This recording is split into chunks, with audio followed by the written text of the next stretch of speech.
album so much that Spike Lee came out one day and said, "What the fuck are you playing? Why do you keep playing this album over and over again? Who is this?" I said, Smif-N-Wessun. Enjoy the show, baby. Thank you. I think y'all came out to celebrate this Smif-N-Wessun 20th anniversary thing. Yeah. I can't hear y'all. It's too small in here for y'all to sound like that. Who came out to really celebrate this Smif-N-Wessun 20th anniversary thing? Duck Down Records, you dig? How many Duck Down fans we got in the building? How many fans of the Shinin do we have in the building? Yeah, they're my fellas right here.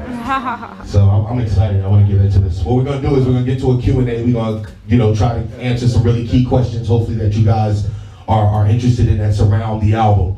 And then we're going to open the floor up. So if there's any questions you guys have that you guys want to have the opportunity to ask the fellas, we're going to do that. So make sure you have some good questions and you mull around and make sure they're the good stuff so we can get this some TV. We're doing it at Sneakerheads, Brooklyn. Give it up for Sneakerheads. Hold on. Jordan heads, let's be specific. I ain't got but 2 pair of Jordans in my whole life, so I'm disconnected. But give it up for Jordan heads, let's do it. See, for those that have never seen the freckles, I'm a very energetic individual. I need energy, so work with me. Give it up for DJ Logic in the building. We can't even talk about that whole legacy without the homies. We're gonna get into that in the questions. And we're gonna do what we're doing, man. So, but without further ado,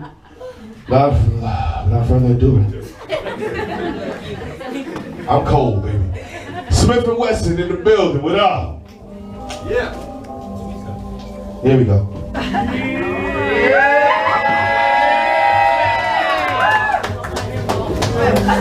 First time I'm seeing all of y'all right now. All-Star Weekend with Mike. Cheer. Laka. Yo. Good to see you guys. See everybody up front. I'm gonna need y'all to witness this and then turn around and tell the people behind you what they can't see. This is how we're gonna do it. We're gonna cooperate like family. 5 million, one big happy. All right, man. So, fellas in the building. Thank you. We got Space Jam Jordan on deck with us too, and he iced out. Blinging with the JPs. He got good luck and all that. And he got a dope pair of Jordans on. Let's get involved with that. This was going on, man. Jordan Head, Brooklyn. So I'm sitting with the fellas, Smif-N-Wessun, you dig? And we're gonna get to a couple of things. So I got a question for the fellas. It's a 20-year legacy we celebrate here. It's a long, long time of good music and good relationships and good vibes and good bonds. And somebody else got questions too. Damn it, I was hoping that wasn't me. Good looking Ted for taking the blame for that one. Listen, so give them the origin story. I think we're gonna start like any good superhero, good superheroes, man. Like the origin story. Tech and Steel, like where did that relationship begin and at what point did the mission become music? we started in the streets of Brooklyn. Word up. I'm from Brownsville. Tech from Bed-Stuy, right up the block. Stop, baby. We used to hang out in Breedway Projects every day with Rambo, Cookie Head, all the crazy cats. That's where it all happened. That's where it all culminated, running around with D-Sep. Brownsville. So, I started rhyming. The Tech started rhyming. And I was forced to rhyme. He made me rhyme. see, the thing about Tech, like, he didn't rhyme, but he had style. Well, he had style, as you can see, he had style. Me too. So yeah, now all the Williams family got style. You know what I mean? He has a big family. So and he has a musical background. They don't like to talk about it that much, but I'm not ashamed to say he still actually wrote my first rhyme for me. And from there, it's been Smif-N-Wessun. his story, man, his story. So I mean, it's a perfect match for us. Like we was running around and absorbing what was going on, living the PNC life. You know what I mean? We got schooled by a big old pimp cook. You know what I mean? Rambo. This is the beginning. This is the beginning. Word. Jordan is getting in on the action, so I need y'all to make sure y'all realize that Jordan is talking to Tech. I'm just praying Tech don't answer. Listen. So now, from Smif-N-Wessun, everybody knows the story. You know, the boot camp clique, the grade 8. What up, God? I played D too, so you need to know that. But how did that happen? How did the boot camp clique come to? So you have the Smif-N-Wessun chemistry. Where does the other 6 members of the grade 8 come into play? All at the same time, man. All that happened at the same time. Like we was culminating everything. You know what I'm saying? Rock and Swanson from the same projects. You know what I mean? Me and Tech as buddies running around. Schoolmates. Ruck live up the block, Brownsville projects. Louisville was in Sethlo. Top Row, that's my bro. Strangler around the corner. We all, you know, we always friends. We always hanging out in the projects, pretty much like with nothing to do. Wilding out. Like even Free to God Ruler, which is his uncle, he actually, you could say, put Smif-N-Wessun together. Besides our other homie Chase that we went to school with, and you hear us mention Big Old Pimp Cookie Head. This is his home side too. And also, you know, the quietest man of the group, the 3rd member of Smif-N-Wessun, DJ Logic. He's been with us since day 1, on the set, holding it down, rocking it. So, I mean, boot camp been family before the music thing happened. So, like he said, it's deeper than rap with us. We came in as family. That's why you never really hear about no off-the-wall boot camp stories or, oh, they breaking up or this and that, and nah. So, you know, we was family before the music, during the music, and we're gonna be here when this shit is dead and over. Yeah, Logic used to play for the hooky parties. We play all the hooky parties, we play all the house jams. You know what I mean? Like house jams is dangerous to go to house jams. You gotta really know your neighborhood. It was him and a couple of other DJs, Dave, Big L, used to DJ for Elder Skelter. El the Baba. But yeah, we used to go to the crib. Sometimes we get on the mic, but we was all dancing. We was trying to be dancers and stuff. Uh-huh. Not Tech. I ain't never. But Sean Price definitely was busting the jig. You ain't seen nothing until you seen Rock this Monster busting. Hashtag the J. Get that out there. I got a video. We should have a contest. Like I got a video. I did a song as MC Steele, right? And this is like before we was going at Smif-N-Wessun. Tech was working on the boards. That's what he wanted to do, engineer and all that. Rock was dancing in the video. Like now. He had a high flat top there. I think he had the high flat top. He's 6'5" I think he was doing the Bismarck. Rock used to get busy. Rock was nice. I had a bald head. Imagine that. Oh my God. Oh, I'm hearing some things today. I did too. I've been with these fellas for the last. Symbol right here. Yeah, I've been with these fellas for a while. And Now I'm hearing some things today. We'll talk about this later. So yeah, we was little guys running around that thought we was being professional and stuff like that. So our first video, we shot it on what's that? Lincoln Center. Like we from Brownsville, the Bed-Stuy, so Lincoln Center was like a palace. You know what I mean? You go to 60-something street, it looks great. The columns, and we doing some freaky stuff and video and stuff. But Rock dancing. yeah, it's cool. And my girl at the time, like she wanted to be a singer. She was. Damn, Jack. Oh, I didn't say She still, you know. We was just trying to come up, man. So it was like happening right in front of our faces. Sounds honest. Sounds like it's just an honest progression of things. Yeah. All right, so now that we have that, you guys have Smif-N-Wessun as the boot camp click formula now. Yeah. At this time, I want to say that Buck, let's say Buck is in the world doing the Black Moon thing, correct? Yeah. All right. The Shinin happens. What was the formula for the Shinin? Like the creative process. Of course, I've heard this story, but I need them to hear this story. What was the creative process of the Shinin, putting together what sound it was going to be, what producers you were going to work with or lock in with, those that don't know the story? What triggered that, and what was the process like? We was waiting patiently for our turn. Once Buck put out Who Got the Props, it was everything, it was a go. Well, not everything. Drew High definitely told me don't quit my day job. I ain't listen. It's like, man, whatever you do not quit yet, man. It's not, we ain't got everything yet. Quit that very next day. I couldn't do it. I seen Tech on MTV, I was like, oh hell no. I'm not there. I had to quit, man. Don't try this at home, kids. I had a great job, benefits, because hip hop, you don't get benefits and stuff like that. But my passion was elsewhere. So, I seen, it's like how Rock said it, you know what I mean? It went down like this, one little nigga, you know what I mean? It really, that's how it culminated for us. And when Buck, did that joint, I can't say Buck, Black Moon, of course, when they put that together, big up to the Beat Miners, because the Beat Miners is the backbone to that whole movement. The Beat Miners did the tracks. Like, very rarely do you have DJs that are actually making all the beats. So they made all the beats.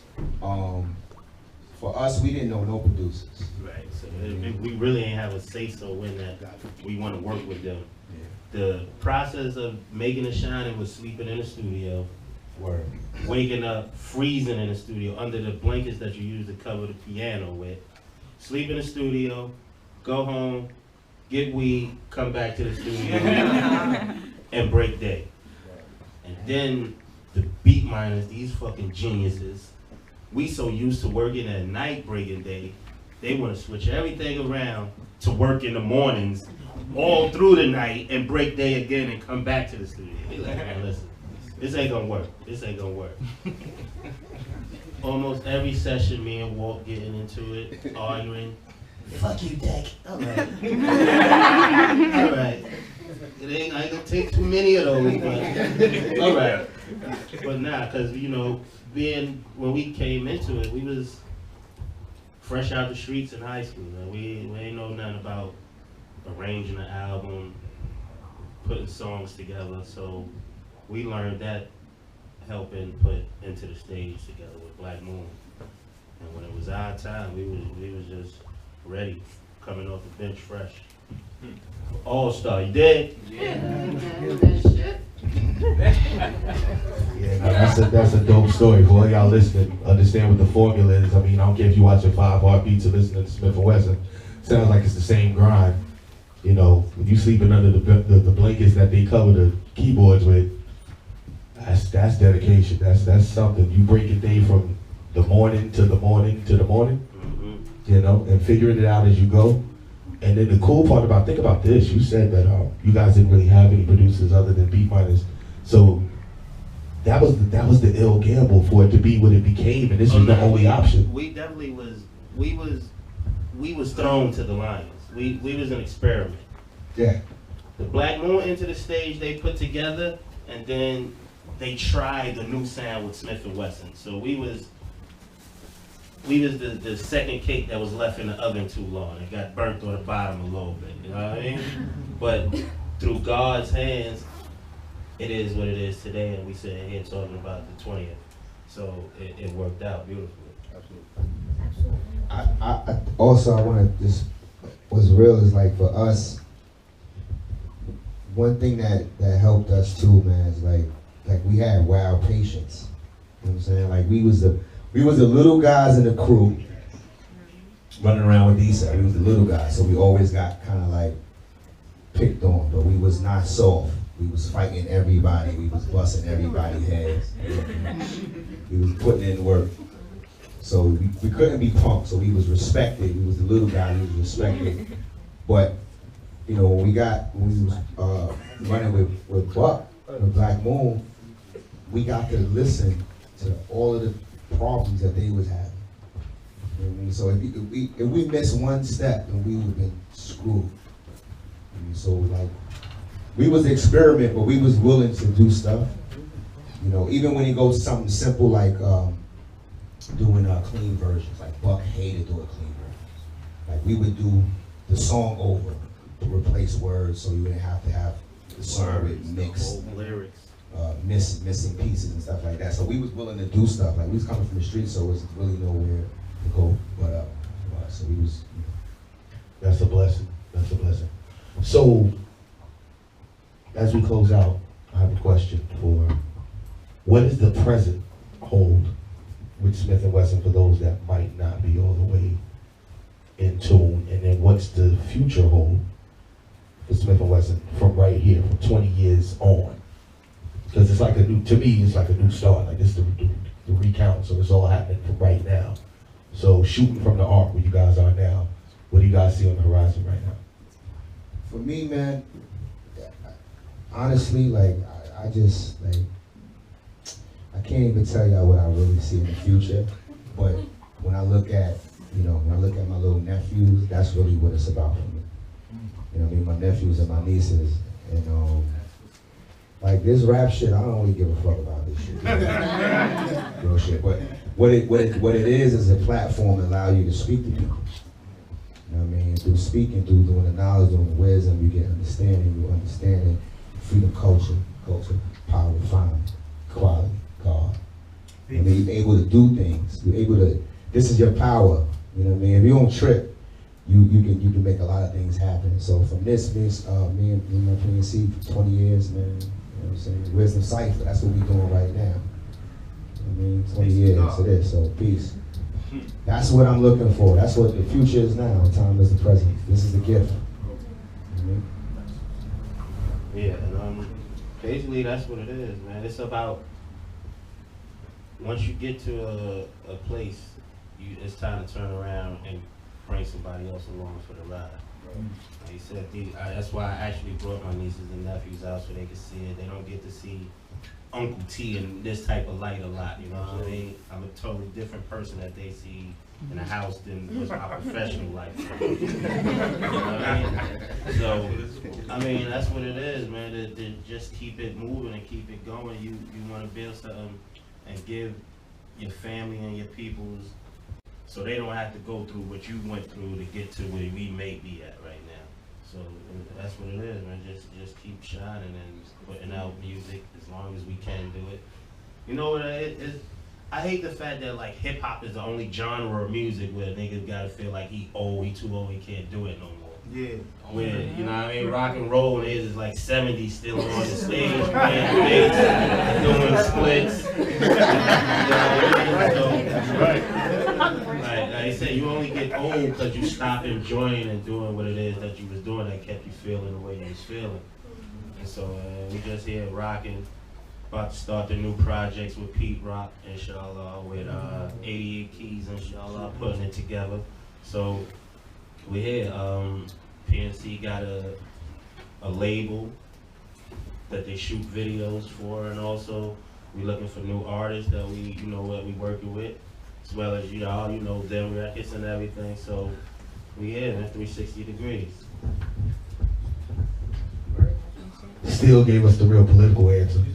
Yeah. Tech let some jewels slip out, didn't he? He was like, listen, look out for the new project, you know. 88 Keys. You know, he tucked them in there like it was your man from around the corner. 88 Keys, you know. Pete Rock, you know, nothing crazy. I mean, I'm honored to be here sitting with the homies, man, because I promise you, I feel like I jumped in any one of these posters you're looking at right here, because there was a time when I was writing my first couple bars and I had these fellas on the poster.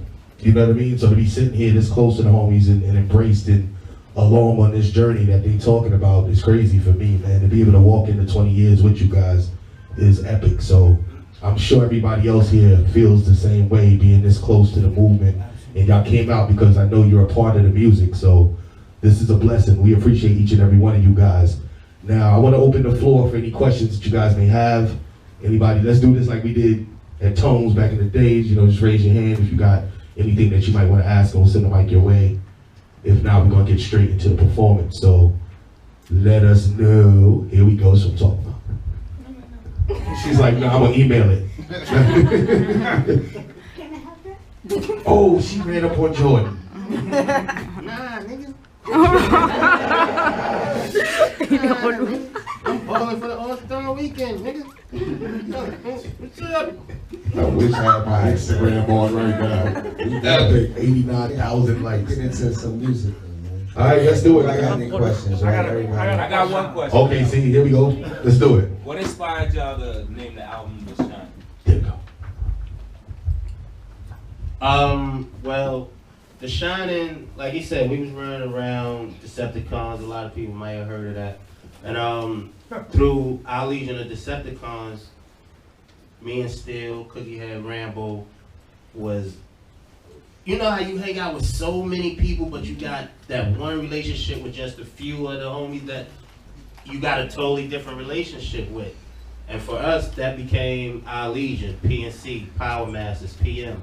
And The Shinin' was me and Steel were like, we went to school together and everything, like, so I would literally like go to my class, do my work, and go look for this nigga. He'll come at like 6th period of high school or some shit and be like, yo, I'm like, all right, whatever, boom, boom. But it just came because like we would finish each other's sentence and thoughts. You know what I mean? If you seen the movie The Shinin', that was the mental connection that he was going through. Fact. So with PNC, that was us. Our mentals building together to make it happen with The Shinin'. Beautiful, beautiful. I got a question right here. Hold on, this sounds like he didn't even have to come to the first 6 periods because Tech was there. Eventually, he just sent them the answers. Exactly. You feel me? Respect for coming out. We Try that at home, kids. What do you guys think of the state of hip hop today? I swear I tried to jump over that one. He got you. That's the most easy question. Y'all want me to answer that shit? The most answers. I mean, Nah,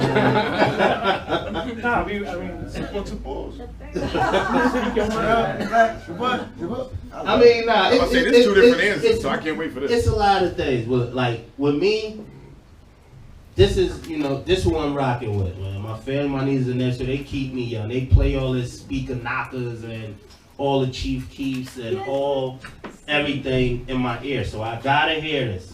So for me, I mean, good music is good music, regardless of it. It's some bullshit out there, I ain't gonna front. But it's some nice shit out there too, in the new wave. I can't front. It's some dope joints out there that I listen to. But as far as, I mean, I don't really knock nobody, man. If a nigga doing this thing, male or female, keep doing it, man. I'm not gonna say your shit corny unless it's corny. But I know where the grind comes from and I know where the hustle comes from because we went through it to get where we at, you know what I mean? At one time, niggas wasn't fucking with us. There's been plenty of doors closed in our face where we had to go through the window or kick that shit in to make it happen. And I just say, if you doing it, keep doing it from the heart and do it till you do it. Such a good answer. Good answer. Yo, peace, PNCs. Oh, Hey, salute. KD's in the building. dog, my fans. The biggest dog. I appreciate it, my lord. Alright, love you guys. Over to you, bro. Yo, shit, what up, man? Fake ass basketball. Using our borough for props. So, fake ass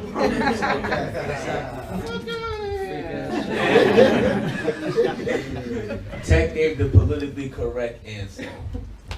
I would say, like, I was listening to Big Daddy Kane the other day, and he said something in the rap. He was like, no carbon copies, strictly original, authentic, something like that.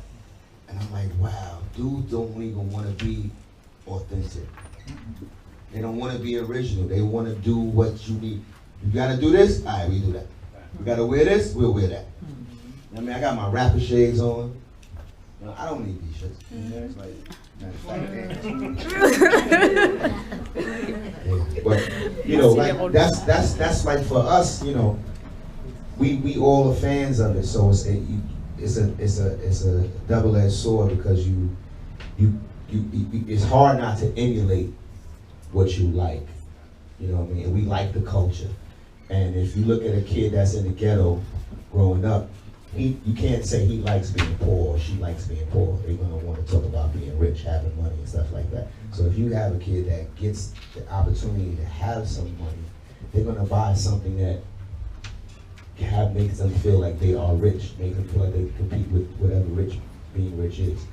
So it's like, when you see that, we now get to see it because of the internet. We get to see how people are living in St. Louis, people are living in Missouri. Like, it's still valid.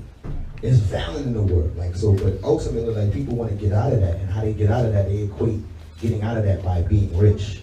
You know what I mean? Having money, rhyming about that. And a lot of times, the quickest way to get rich is the quickest way to get dead too. Sometimes.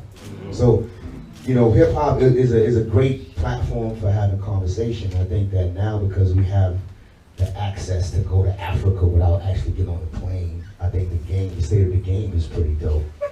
Like, these young people right here can start a magazine, or they can start a blog site, and they can be popping by next year. They can be millionaires by next year. I think the state of the game is pretty dope if they're able to do that. You know, you got a lot of people that talk about don't go to school, which is bullshit. Don't try that at home, kiddie. Please don't try that at home. Knowledge is power. How much knowledge you can get it. You know what I'm saying? Get it, go for it, aspire to have it, be great, and do it. That's what hip hop taught me. Like, I learned about certain things through hip hop. And we just try to keep it going past the baton of knowledge through hip hop. So, state of the game is you know, it's the good, the bad, the ugly, man. You know? Just the soundtrack is questionable sometimes, but the game is definitely dope.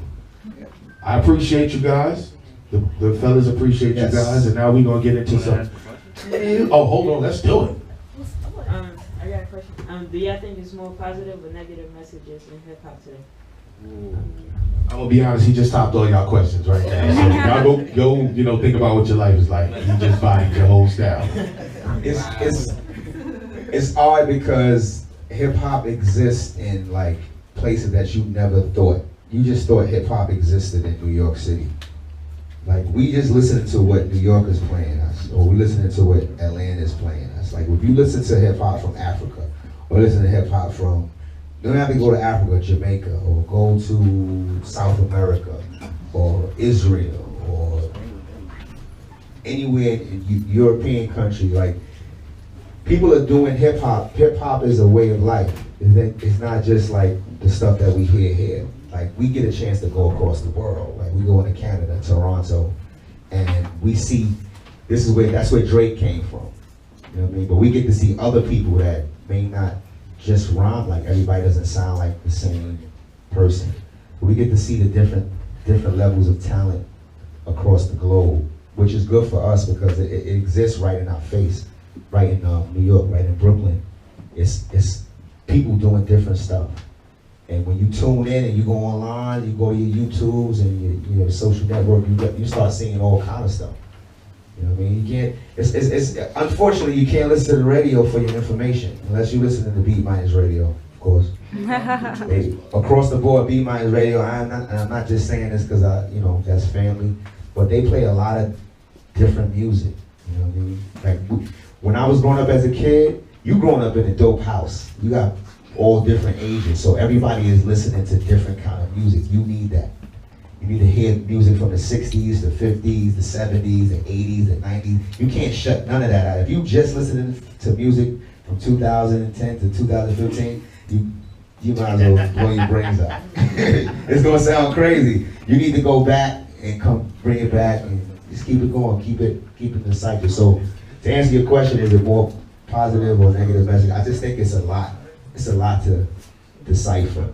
That's what it is. I think it's like, it's up to you to weed out what message you're looking to be given. Like, you know what your life is like, so when MC drop jewels, you know when you hear that jewel drop, you get that, you know what I mean? You get that movement. When you hear a nigga say something fly, you be like, oh shit, damn, you heard that? You might have to listen to it again 2-3 times, and every time you hear it, you still get the, oh, okay. Wasn't expecting that.